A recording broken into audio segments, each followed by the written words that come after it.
In a recent development coming in from the state of Manipur, the Manipur government has now issued a stern warning to the Kuki-Zo Indigenous Tribal Leaders Forum (ITLF) over their threat to shut down the government offices in Churachandpur.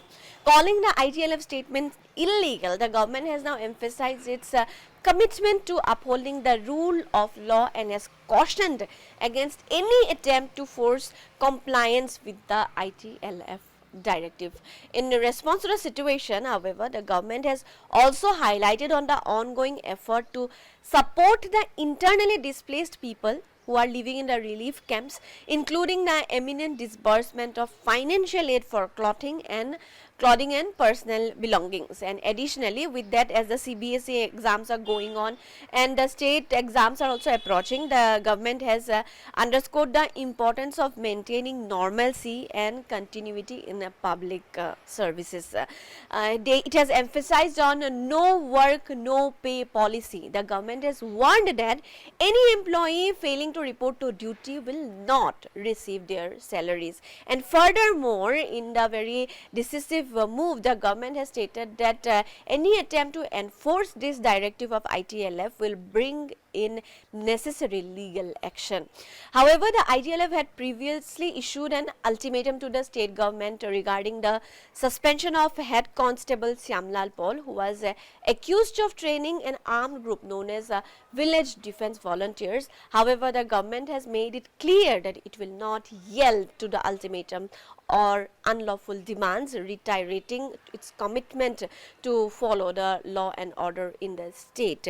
We saw that in the case of Shyamlal Paul, there were a lot of violence that happened. A group actually they almost had a lot of violence happen there, because a lot of people were injured and even 2 people had to lose their lives in this entire incident, where they demanded that Shyamlal Paul should be reinstated to his post, as he was not into any kind of things as alleged by the government. But we saw that very recently regarding Shyamlal Paul's incident, a lot of violence happened in Churachandpur again, and now again this ultimatum by ITLF, where the government has also stated that they are not going to follow any kind of directive, and anyone who in fear or in respect or in any kind of sense to the ITLF goes on to actually comply to the directive will not get their salaries.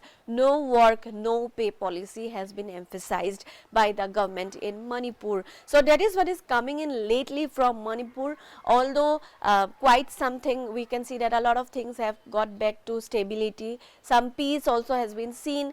Exams are going on, CBSE exams are underway, and also the state board exams are approaching. So it has been expected also by the people that in this entire time, as because a lot of students have had to suffer due to what has happened in Manipur in the last 1 year. So at least during their days of exams, no such kind of violent incidences should happen, is what is being expected by the common people in Manipur. But such kind of ultimatums and such kind of government directives actually state something else.